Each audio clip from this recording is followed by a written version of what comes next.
أعوذ بالله من الشيطان الرجيم بسم الله الرحمن الرحيم الحمد لله رب العالمين الرحمن الرحيم مالك يوم الدين إياك نعبد وإياك نستعين اهدنا الصراط المستقيم صراط الذين أنعمت عليهم غير المغضوب عليهم ولا الضالين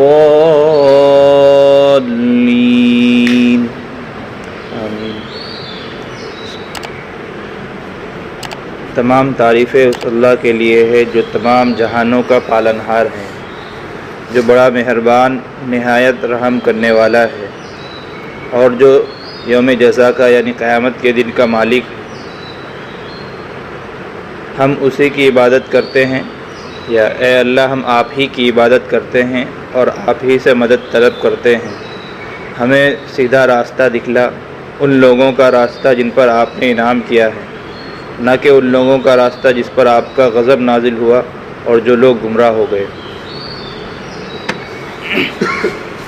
یہ سورہ فاتحہ ہے، قرآن کریم کی سب سے پہلی سورت ہے، اور نزول کے اعتبار سے کہ مکمل سورت جو نازل ہوئی، سب سے پہلی سورت سورہ فاتحہ ہی ہے۔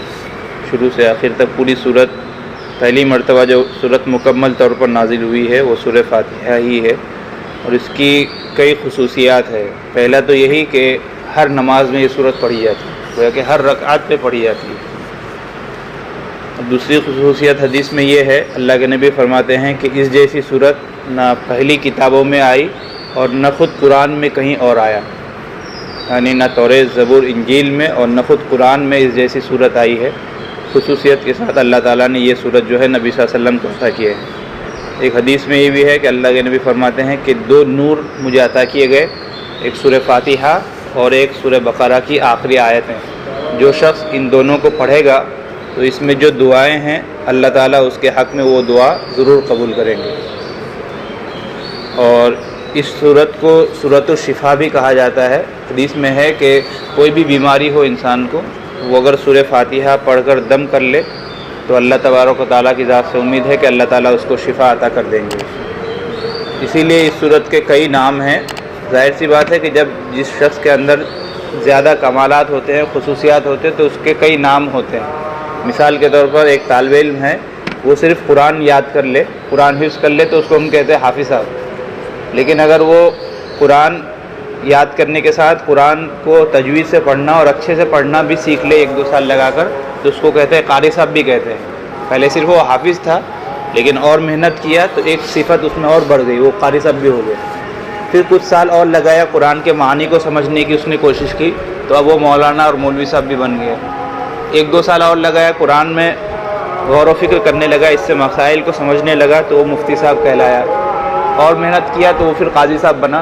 تو ہے ایک ہی آدمی لیکن اس کے کئی نام ہو گئے، حافظ صاحب، قاری صاحب، مولوی صاحب، مفتی صاحب، قاضی صاحب۔ تو وہ اسی لیے ہوا کہ اس نے محنت کی ہے اور اپنے اندر وہ خوبیاں پیدا کی ہے۔ تو جس انسان کے اندر جتنی خوبیاں، کوئی بھی چیز ہو اس میں جتنی خوبیاں ہوں گی اس کے اتنے نام ہوں گے۔ اسی لیے ہمارے نبی صلی اللہ علیہ وسلم کے بھی 99 نام ہیں، اس لیے کہ آپ کے اندر بے شمار خوبیاں تھیں۔ تو قرآن کے بھی متعدد نام ہیں کیونکہ اس کی خصوصیات بہت زیادہ ہیں۔ پہلا تو یہی کہ سورۃ الفاتحہ اسے کہا جاتا ہے، اس لیے کہ یہ قرآن کے سب سے شروع میں ہے، اور دوسری وجہ یہ بھی ہے کہ نماز میں یہ سورت پڑھی جاتی ہے۔ اس کو ام الکتاب بھی کہا جاتا ہے، یعنی پورے قرآن کریم کا خلاصہ سورہ فاتحہ میں اللہ تبارک و تعالیٰ نے بیان کر دیا ہے۔ سورۃ الشفا بھی ہے کہ اس سے پڑھ کر اگر ہم دم کریں گے تو اللہ تبارک و تعالیٰ اس بیماری سے اور اس مصیبت سے انسان کو شفا دیتے ہیں، راحت دیتے ہیں۔ اسے ام الکتاب بھی کہا جاتا ہے، یعنی پورے قرآن کا خلاصہ۔ قرآن کریم جو نازل ہوا، کیوں نازل ہوا؟ تو اگر ہم غور کریں تو کائنات کی جتنی چیزیں ہیں، زمین، آسمان، چاند، سورج، ستارے، پہاڑ اور ندی، نالی، جو بھی ہے، ہر چیز انسان کے لیے پیدا کی گئی ہے، لیکن انسان کو ان میں سے کسی کے لیے پیدا نہیں کیا گیا۔ اس کو ایک مثال سے ہم سمجھ سکتے ہیں کہ اگر انسان کو اگر ہم کچھ دیر کے لیے ہٹا دے دنیا سے تو جو کائنات کا جو نظام ہے اس میں کچھ بھی فرق نہیں پڑے گا. سورج وہی اپنے وہاں سے نکلے گا اور یہیں ڈوبے گا، اور زمین سے غلات اگتے رہیں گے، آسمان سے پانی برستا رہے گا، اس میں کوئی خلل نہیں ہوگا اگر انسان کو ہم ہٹا دیں. لیکن اگر اس کائنات میں سے کسی ایک چیز کو بھی اگر ہم ہٹا دیں تو انسان کا جینا دوبھر ہو جائے گا. مثال کے طور پر جو ہوا ہے، اگر کچھ سیکنڈ کے لیے ہوا کو روک دیا جائے تو انسان سانس بھی نہیں لے سکے گا. اگر سورج طلوع نہ ہو، صرف اندھیرا ہی اندھیرا ہو، لائٹ وغیرہ تو کچھ جلے گا ہی نہیں، تو انسان اس پہ بھی پریشان ہو جائے گا.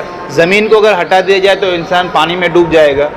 تو گویا کہ کائنات کی جتنی چیزیں ہیں یہ ساری کی ساری چیزیں ہمارے فائدے کے لیے ہیں، لیکن ہم یعنی انسان ان میں سے کسی کے فائدے کے لیے نہیں. ہمارا وجود نہ ہمارے وجود سے نہ ان کو کچھ فائدہ ہے، نہ ہمارے وجود کی وجہ سے وہ لوگ اس دنیا میں قائم ہیں، ایسا کچھ بھی نہیں ہے.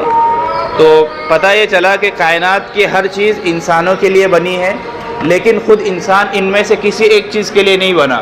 نہ سورج کے لیے بنا، نہ زمین کے لیے، نہ آسمان کے لیے، نہ ہوا کے لیے، کسی چیز کے لیے نہیں بنا. تو اب بنیادی سوال یہ پیدا ہوتا ہے کہ اللہ تبارک و تعالیٰ جو ہے اللہ حکیم ہے، یعنی کوئی بھی کام اللہ تبارک و تعالیٰ فضول نہیں کرتے. نعوذ باللہ، ہم انسان کوئی کام فضول نہیں کرتے. انسان جو بھی کام کرتا ہے کسی نہ کسی مقصد کے لیے کرتا ہے.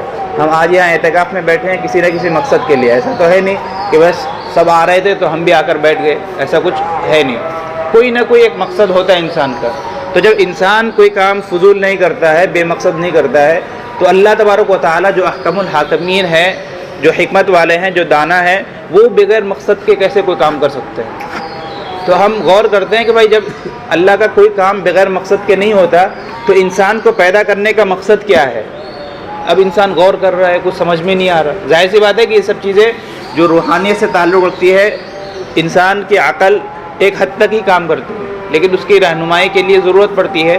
تو یہ بات تو ہماری عقل میں آتی تھی کہ ہاں ہم ان میں سے کسی ایک کے لیے نہیں بنے، شاید اس کے علاوہ کسی اور چیز کے لیے بنے. کس کے لیے بنے؟ تو اس کی رہنمائی کے لیے اللہ تبارک و تعالیٰ نے انبیاء کا ایک سلسلہ شروع کیا تھا، اور انبیاء کرام آ کر بتلاتے تھے کہ انسان کی تخلیق کا اصل سبب جو ہے وہ ہے اللہ تبارک و تعالیٰ کی عبادت کرنا. انسان کائنات کے لیے نہیں بنا، بلکہ کائنات ہمارے لیے بنی ہے، انسانوں کے لیے بنی ہے، اور انسان جو ہے اس کائنات کے رب کے لیے بنا ہے. تو انسانوں کی رہنمائی کے لیے ضرورت پڑتی تھی، تو انبیاء کا سلسلہ اللہ نے شروع کیا، اور انبیاء کے ذریعے پھر اللہ تبارک و تعالیٰ نے کتاب اور صحیفے بھی بھیجے. لہذا 4 مشہور کتابیں ہیں، ان کے علاوہ بھی کتابیں آئی ہیں، کئی صحیفے آئے ہیں، اور انہی میں سب سے آخری کتاب قرآن کریم ہے. اللہ تبارک و تعالیٰ نے انسانوں کی رہنمائی کے لیے، اور یہ جو بنیادی سوال تھا کہ ہمیں پیدا کیوں کیا گیا، اس سوال کے جواب دینے کے لیے اللہ تبارک و تعالیٰ نے قرآن کریم کو نازل کیا ہے.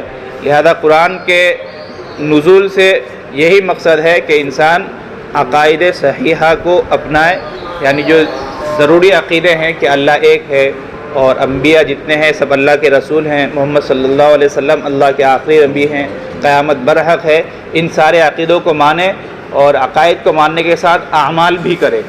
کہ عقائد حقہ اور اعمال صالحہ دونوں کو بجا لانے کے لیے اللہ تبارک و تعالیٰ نے قرآن کو نازل کیا. یہ پورے قرآن کا خلاصہ ہے، اور ان دونوں مضمون کو اس صورت میں اللہ تبارک و تعالیٰ نے بیان کیا ہے. آگے ہدایت کی دعا آ رہی ہے، لہذا ہدایت مانگنے میں یہ ساری باتیں آ جاتی ہیں. دوسری بات یہ بھی ہے کہ اسلام کے بنیادی عقائد میں سے 3 عقیدے بنیادی ہیں.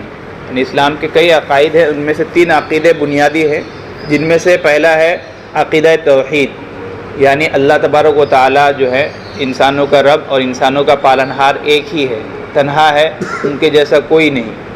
تو عقیدہ توحید یہ اسلام کا پہلا بنیادی عقیدہ ہے. دوسرا عقیدہ ہے عقیدہ رسالت، یعنی اللہ تعالیٰ نے رسولوں اور نبیوں کا ایک سلسلہ شروع کیا تھا، جن میں ہمارے نبی صلی اللہ علیہ وسلم آخری نبی ہے. اور تیسرا عقیدہ ہے عقیدہ قیامت، یعنی یہ جو دنیا ہے یہاں یہی زندگی نہیں ہے، بلکہ یہ تو صرف دارالامتحان ہے. اصل زندگی اس کے بعد والی زندگی ہے، جہاں جزا سزا ملے گی. تو یہ 3 عقیدے اسلام کے بنیادی عقیدے ہیں، اور انہی 3 عقیدوں کو اس صورت میں اللہ تبارک و تعالیٰ نے بیان کیا ہے. اللہ فرماتے ہیں کہ الحمدللہ رب العالمین، تمام تعریفیں اللہ ہی کے لیے ہے جو پورے عالم کا، تمام جہانوں کا پالنہار ہے.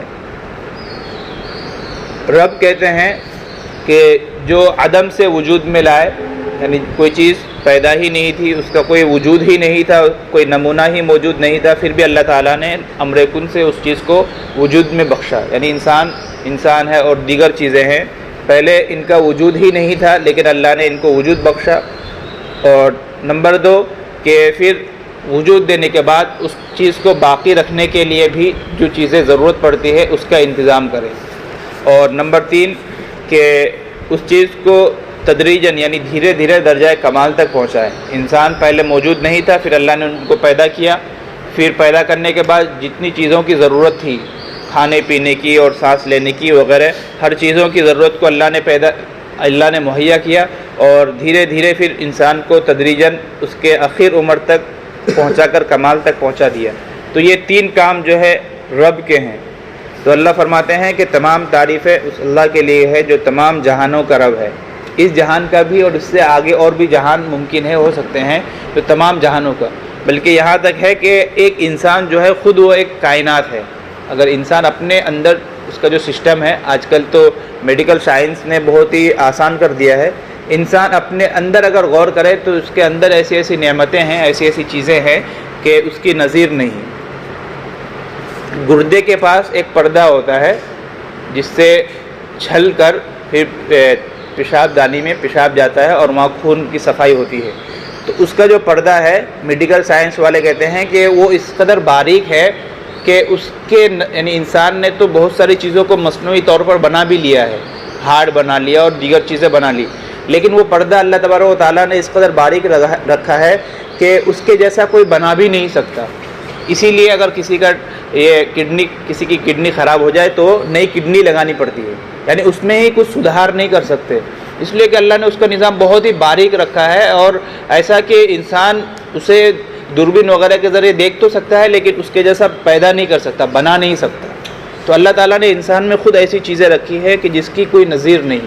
انسان خود دنگ رہ جاتا ہے، تو جس سے اللہ تبارک و تعالیٰ اپنی ربوبیت اور اپنی توحید کو ثابت کرتے ہیں. اس آیت میں اللہ تبارک و تعالیٰ کی توحید کا بیان ہے کہ پالنہار جو ہیں، رب جو ہے، اور تعریف کے عبادتوں کے لائق وہی ہیں جس نے پوری دنیا کو پیدا کیا اور خود انسانوں کو بھی پیدا کیا.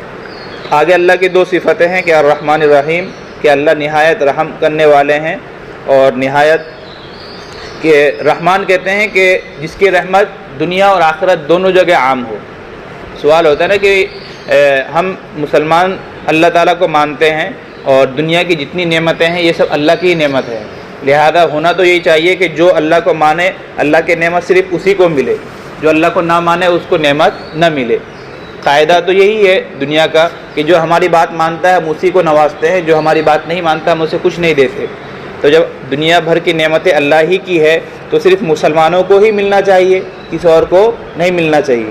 اللہ فرماتے ہیں کہ میں رحمان ہوں. رحمان کہتے ہیں کہ جس کی رحمت بالکل عام ہو، دنیا میں بھی عام ہو، آخرت میں بھی عام ہو. پھر آگے کہ دنیا میں اگر یہ سوال ہو کہ بھائی دنیا میں تو ان کو نعمتیں مل گئی، شاید مرنے کے بعد بھی ان کفار کو کچھ نہ کچھ مل جائے، تو آگے اللہ فرماتے ہیں کہ نہیں، الرحیم، میں رحیم بھی ہوں، یعنی میری اخروی نعمتیں جو ہے وہ خاص ہے، وہ صرف مومنین کے لیے ہے. آخرت میں ان کفار کو، ان نافرمانوں کو کچھ بھی نہیں ملے گا، حتیٰ کہ یہاں تک ہے کہ وہاں پر اللہ تبارک و تعالیٰ کا ان کو دیدار بھی نہیں ہوگا. اللہ تعالیٰ ان کی طرف سیدھے منہ سے بات بھی نہیں کریں گے بلکہ غصے سے بات کریں گے. یہاں سوال یہ ہوتا ہے کہ اللہ تبارک و تعالیٰ، قرآن میں کئی جگہ آیا ہے کہ اللہ تبارک و تعالیٰ قیامت کے دن کفار سے اور جو لوگ گمراہ ہو گئے ہیں، جو لوگ راہ راست سے ہٹ گئے ہیں، ان سے اللہ تعالیٰ بات بھی نہیں کریں گے، اور یا یہ کہ ان سے نرمی کے ساتھ بات نہیں کریں گے، انہیں اپنا دیدار نہیں کرائیں گے. تو سوال یہ ہوتا ہے کہ پھر جب وہ کافر ہیں تو ان کو دیدار نہ کرانے کا کیا مطلب؟ تو جواب یہ دیا جاتا ہے کہ وجہ یہ ہے کہ دنیا میں تو یہ لوگ اللہ تعالیٰ سے بغاوت کرتے ہیں، لیکن جب آخرت میں پردہ کھلے گا اور جب پتہ چلے گا کہ بھائی رب العالمین جو ہے، اصل معبود، اصل الہ جو ہے وہ اللہ ہی ہے، تو انسان کے اندر جو فطری محبت ہے اپنے خالق کے تئیں، عہد الست میں یعنی حضرت آدم علیہ السلام کو جب پیدا کیا گیا تھا اس وقت سارے انسانوں سے وعدہ لیا گیا تھا کہ تمہارا رب کون ہے. تو وہاں پر ہر ایک انسان نے وعدہ کیا تھا. دنیا میں آ کر انہوں نے پھر بغاوت کی، تو عہد الست میں جو وعدہ کیا تھا وہ یاد آ جائے گا، اور اللہ تعالیٰ سے اور اپنے معبود سے جو ایک فطری محبت ہوتی ہے وہاں پر وہ محبت جاگ اٹھے گی۔ اور جب محبوب ہم سے اگر ناراض ہو جائے، دنیا میں ہم کسی سے محبت کریں اور وہ ہم سے ناراض ہو جائے، روٹ جائے، ہم سے بات نہ کرے، ہماری طرف دیکھے بھی نہ، تو کس قدر تکلیف ہوتی ہے۔ تو گویا کہ اللہ تبارک و تعالیٰ وہ تکلیف کافروں کو قیامت کے دن دیں گے کہ ان سے بات بھی نہیں کریں گے۔ خیر، اللہ تعالیٰ رحمان بھی ہے کہ اللہ کی نعمتیں، اللہ کی رحمتیں دنیا اور آخرت دونوں جگہ عام ہیں، اور رحیم بھی ہے کہ آخرت کی جو نعمتیں ہیں وہ صرف مسلمانوں کے ساتھ، ایمان والوں کے ساتھ خاص ہے۔ آگے دوسرا عقیدہ ہے مالک یوم الدین، کہ اللہ تبارک و تعالیٰ یوم جزا کا مالک ہے، یعنی کل قیامت کے دن کا مالک اللہ ہی ہے۔ قیامت کے دن اللہ ہی فیصلہ کریں گے، اور اللہ ہی جس کا وہاں پر حساب کتاب ہوگا، جس کا حساب آسان ہوگا وہ سب سے کامیاب ہے۔ حدیث میں ہے، ام عائشہ کی حدیث ہے کہ اللہ کے نبی نے فرمایا کہ آسان حساب اس کا ہے کہ بس اللہ تعالیٰ ایسے نظر بس کہے کہ ہاں چلو چلو چلو اس کو جانے دو جانے دو۔ لیکن اگر کسی کے بارے میں پوچھ لیا جائے کہ بھائی تم نے یہ کام کیوں کیا، ہم نے تمہیں یہ نعمت دی تھی، اس کو اس جگہ کیوں استعمال نہیں کیا، فلاں جگہ کیوں استعمال کیا، تو پھر وہ شخص جو ہے ممکن ہے کہ وہ خسارے میں پڑ سکتا ہے۔ تو اس آیت میں مالک یوم الدین گویا کہ عقیدہ آخرت کو، جو اسلام کا تیسرا بنیادی عقیدہ ہے، اس عقیدے کو بیان کیا ہے۔ علماء فرماتے ہیں کہ انسان دنیا میں جو بھی نیک اعمال کرتا ہے یا برے کاموں سے رکتا ہے تو وہ عقیدہ آخرت ہی کی وجہ سے۔ جب ہمارے سامنے یہ بات رہے کہ بھائی ہمیں اس دنیا میں زیادہ دیر تک نہیں رہنا ہے، بس کچھ ہی سال کی زندگی ہے اور اس کے بعد مرنا ہے، مرنے کے بعد اللہ کے سامنے پیش ہونا ہے، تو جب یہ عقیدہ انسان کے سامنے رہے گا تو گویا کہ وہ عبادتیں جو کرے گا ڈھنگ سے کرے گا، اور وہ برے کاموں سے رکا رہے گا، کسی کی حق تلفی نہیں کرے گا، کسی کے زمین جائیداد کو لے کر بیٹھ نہیں جائے گا، کیونکہ اسے پتہ ہے کہ بھائی مجھے خدا کے یہاں جانا ہے، وہاں حساب کتاب دینی ہے۔ جب حساب کتاب دینا ہے اور کل قیامت کا دن یہ بالکل برحق ہے، یہ بات ہمارے ذہن میں رہے گی تو ہم گناہوں سے اور دوسرے غلط کاموں سے بچے رہیں گے۔ اس کے بعد اللہ فرماتے ہیں ایاک نعبد و ایاک نستعین، کہ ہم آپ ہی کی عبادت کرتے ہیں، یعنی گویا کہ انسانوں کے ذریعے اللہ تعالیٰ کہلوا رہے ہیں کہ ہماری جتنی عبادتیں ہیں وہ ہم آپ ہی کے لیے کرتے ہیں اور آپ ہی سے مدد طلب کرتے ہیں۔ عبادت کا معنی صرف قرآن پڑھنا یا نماز پڑھنا، تسبیحات پڑھنا نہیں ہے، بلکہ دنیا بھر کے انسان جو بھی کام کرتے ہیں، صلہ رحمی کرنا ہو یا کسی سے کچھ سنتوں پر عمل کرنا ہو، یا دنیا بھر کے جو بھی کام نیک کام کرنا ہے، ہر ایک چیز عبادت میں شامل ہے۔ لہذا جو بھی عبادت کرے انسان محض اللہ ہی کے لیے کرے، کسی پیر کے لیے، کسی بابا کے لیے نہ کرے۔ سر جھکائے تو محض اللہ کے سامنے، کسی درگاہ میں یا کسی ولی کے سامنے سر نہ جھکائے، کسی کو سجدہ نہ کرے۔ گویا کہ مختار کل، جو بعض لوگ کہتے ہیں کہ نبی بھی مختار کل ہیں اور ولی بھی کچھ دے دیتے ہیں، ولیوں سے بھی مانگا جاتا ہے، وہاں پر چادریں چڑھائی جاتی ہے، تو اس آیت کریمہ میں ہر ایک چیز سے روک دیا گیا کہ نہیں، بلکہ ہر قسم کی عبادتیں وہ صرف اللہ تبارک و تعالیٰ کے لیے ہوگی، اور اگر کوئی مصیبت آ جائے تو ہم اللہ ہی سے مدد طلب کریں گے۔ آگے تین آیتیں اور ہیں جس میں اللہ تبارک و تعالیٰ نے انسانوں کی زبانی انسانوں نے اللہ تبارک و تعالیٰ سے گویا کہ دعا مانگی ہے۔ اللہ فرماتے ہیں اہدینا الصراط المستقیم، کہ اے اللہ ہمیں صراط مستقیم کی رہنمائی فرما۔ صراط مستقیم یعنی سیدھے راستے کی، ایسا راستہ جو محض اللہ تبارک و تعالیٰ ہی کی جانب جاتا ہو۔ حدیث میں ہے کہ ایک مرتبہ اللہ کے نبی صلی اللہ علیہ وسلم نے ایک لکڑی لے کر زمین میں ایسے نشانات کیے، ایک سیدھا راستہ آپ نے بنایا، اس کے بعد کچھ اس کے دائیں بائیں جانب لکیر کھینچ دیے۔ اللہ کے نبی نے فرمایا کہ یہ جو دائیں بائیں جانب ہے یہ گمراہی کی جانب راستے ہیں، اور یہ جو سیدھا راستہ ہے یہی صراط مستقیم ہے، یعنی اللہ تبارک و تعالیٰ کی طرف جانے والا راستہ، جو قرآن کا بتلایا ہوا راستہ ہے اور جو نبی صلی اللہ علیہ وسلم کے بتلائے ہوئے طریقے ہیں۔ تو اللہ فرماتے ہیں کہ صراط مستقیم پر چلنے کی انسان کوشش بھی کرے اور دعاؤں کا بھی اہتمام کرے۔ صراط الذین انعمت علیہم، کون سا سیدھا راستہ؟ تو اللہ فرماتے ہیں کہ وہ راستہ جس پر کہ انعام کیا گیا ہے۔ یہاں پر اللہ تبارک و تعالیٰ نے یہ نہیں کہا کہ صراط مستقیم وہ ہے جو قرآن کا راستہ ہے یا جو حدیث کا راستہ ہے۔ اس کی وجہ یہ ہے کہ ہر آدمی قرآن کو سمجھتا نہیں ہے، کیونکہ قرآن عربی میں ہے، ہم لوگ عجم کے ہیں، ہمیں عربی آتی نہیں ہے، تو ہمیں کیسے پتہ چلے گا کہ قرآن میں کیا کہا گیا یا حدیث میں کیا باتیں کہی گئی؟ لہذا ہم کیا کریں گے کہ جو لوگ قرآن کو جاننے والے ہیں یا جو لوگ حدیث کو جانتے ہیں، ہم ان کو دیکھیں گے، ان سے سنیں گے۔ اسی لیے اللہ نے فرمایا کہ ان لوگوں کا راستہ جن پر انعام کیا گیا ہے۔ انعام کن پر کیا گیا ہے؟ تو قرآن میں خود دوسری جگہ ہے کہ من النبیین والصدیقین والشہداء والصالحین، کہ انعام ان لوگوں پر کیا گیا ہے کہ جو انبیاء ہیں، جو صدیقین ہیں، جو شہداء ہیں، جو نیک لوگ ہیں، جو عالم ہیں یا جو قرآن و حدیث کا علم رکھنے والے ہیں، ان لوگوں کے راستے پر چلا، کیونکہ وہ لوگ قرآن و حدیث کا علم جانتے ہیں، قرآن و حدیث کو سمجھ کر پڑھتے ہیں، لہذا وہ لوگ جس راستے پر چلیں گے وہی قرآن و حدیث کا راستہ ہوگا۔ تو اللہ فرماتے ہیں کہ تم دعا کرو کہ تم بھی انہی کے راستے پر چلنے والے بن جاؤ۔ غیر المغضوب علیہم ولا الضالین، نہ ان لوگوں کا راستہ جن پر غضب نازل ہوا اور نہ گمراہوں کا راستہ۔ گویا کہ اس آیت میں جو لوگ بد ہیں اور جو گمراہ لوگ ہیں ان کے راستے پر چلنے سے اللہ تبارک و تعالیٰ نے پناہ مانگنے کا حکم دیا ہے۔ دین سے جو لوگ ہٹے ہیں ان کی دو قسمیں ہوتی ہیں، ایک تو وہ جو دین سے بالکل نکل چکے ہوتے ہیں، جیسے شیعہ وغیرہ ہے، ان کے یہاں وہ لوگ حضرت علی کو اللہ مانتے ہیں اور حضرت علی کو وہ لوگ نبیوں سے بھی اعلیٰ درجہ دیتے ہیں، اور قرآن کو گویا کہ کہتے ہیں کہ قرآن میں تحریف ہے، صحابہ کو گالیاں دیتے ہیں جو شیعہ ہے۔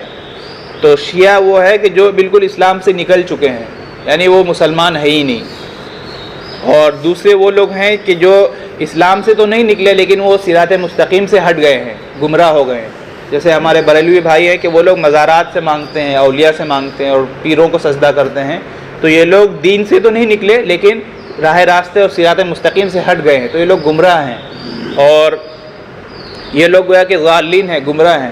اور جو لوگ بالکل اسلام سے ہی نکل گئے ہیں وہ لوگ غیر المغضوب علیہم ولا الضالین، یعنی غیر المغضوب ہے کہ ان پر اللہ کا غضب نازل ہو چکا ہے۔ تو گمراہ فرقوں سے بھی اور جو اسلام سے خارج ہو چکے ہیں ان سے بھی اللہ تبارک و تعالیٰ نے گویا کہ انسان کو پناہ مانگنے کا کہا ہے۔ تو خلاصہ یہ ہے کہ یہ سورۃ الفاتحہ ہے، اور قرآن کریم کا خلاصہ اس صورت میں اللہ تعالیٰ نے بیان کر دیا ہے کہ اسلام کے 3 بنیادی عقیدے ہیں، عقیدہ توحید، عقیدہ رسالت، عقیدہ آخرت، ان تینوں کو اللہ نے اس میں بیان کیا۔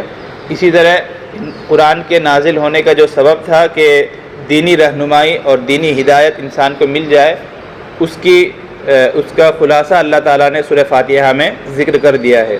اور سورہ فاتحہ کے بارے میں حدیث میں یہ بھی ہے، اللہ فرماتے ہیں کہ میں نے سورہ فاتحہ کو اپنے اور اپنے بندوں کے درمیان تقسیم کر دیا ہے، یعنی آدھی سورت اللہ فرماتے ہیں کہ آدھی سورت میرے لیے ہے، اس لیے کہ سورت کے ابتدا میں اللہ تعالیٰ کی تعریف ہو رہی ہے کہ اللہ وہ ہے جو پورے کائنات کا اور پورے عالم کا رب ہے، اور اللہ رحمان اور رحیم ہے، اللہ قیامت کے دن کا مالک ہے۔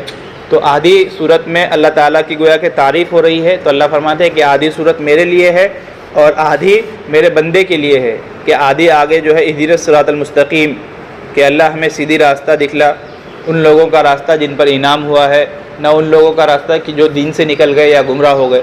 تو گویا کہ آدھی صورت میں انسان خود اپنے لیے دعا مانگ رہا ہے، تو اللہ فرماتے ہیں کہ سورہ فاتحہ کو میں نے تقسیم کر دیا ہے میرے اور میرے بندے کے درمیان، گویا کہ آدھی صورت میری تعریف وغیرہ میں ہے اور آدھی صورت خود انسانوں کی اپنے دعا کے لیے ہے۔ اور آگے یہ بھی ہے کہ انسان جو بھی اس میں دعا مانگتا ہے اللہ فرماتے ہیں کہ میں اسے وہ دعا اور وہ چیز ضرور عطا کروں گا، گویا کہ ہم جو ہدایت کی دعا مانگتے ہیں وہ اللہ تبارک و تعالیٰ ضرور عطا کریں گے۔ اور اسی حدیث کے ذیل میں علماء نے لکھا ہے کہ ایک حدیث میں یہ بھی ہے کہ جب انسان کہتا ہے کہ الحمدللہ رب العالمین، یعنی جب پہلی آیت پڑھتا ہے تو اللہ تعالیٰ فرماتے ہیں کہ بے شک تم نے صحیح کہا، یعنی تم نے جو بھی کہا صحیح کہا کہ پورے کائنات کا رب میں ہی ہوں۔ اور رحمان الرحیم کہتا ہے تو اس میں بھی یہی جواب ملتا ہے، مالک یوم الدین میں بھی یہی۔ پھر جب انسانوں کی آیت جب آتی ہے، یعنی آخر کی 3 آیتیں آتی ہے، تو اللہ تبارک و تعالیٰ فرماتے ہیں کہ ہاں ٹھیک ہے میں نے تمہیں یہ چیز دے دی، یعنی جب انسان کہتا ہے کہ اہدنا الصراط المستقیم، اے اللہ مجھے سیدھی راستہ دکھلا، تو اللہ فرماتے ہیں کہ ہاں میں نے تمہیں یہ چیز عطا کر دی۔ تو اس حدیث کے ذیل میں علماء فرماتے ہیں کہ مستحب یہ ہے کہ انسان نماز کے اندر جب سورہ فاتحہ کی تلاوت کرے یا نماز کے باہر بھی کرے تو ہر آیت میں وہ ضرور ٹھہرے۔ نماز میں عموماً ہم کیا کرتے ہیں، 2 سانس میں پورا سورہ فاتحہ پڑھ لیتے ہیں۔ علماء فرماتے ہیں کہ ایسا نہیں کرنا چاہیے کہ پوری سورت کو 1 سانس میں یا 2 سانس میں پڑھ لے انسان، بلکہ ہر آیت میں ٹھہر کر پڑھے، تاکہ اللہ تبارک و تعالیٰ جو جواب دیتے ہیں وہ جواب ہم سن سکیں، یعنی گویا کہ وہاں ٹھہریں گے تب نہ اللہ تبارک و تعالیٰ کی جانب سے جواب ملے گا۔ اگر ہم پوری سورت کو ملا کر پڑھ لیں گے تو گویا کہ آخر میں جواب ملے گا۔ تو اس لیے علماء فرماتے ہیں کہ ہر آیت میں ٹھہر کر پڑھنا چاہیے، تاکہ ہر آیت کا جو جواب ہے وہ جواب ہمیں مل سکے۔ تو یہ قرآن کریم کی پہلی صورت ہے جو بہت ہی بابرکت صورت ہے اور پورے قرآن کریم کا خلاصہ ہے۔ اللہ تبارک و تعالی ہمیں اس صورت پر عمل کرنے کی اور قرآن کریم کے مقصد پر عمل کرنے کی توفیق عطا فرمائے۔ وآخر دعوانا ان الحمد للہ رب العالمین۔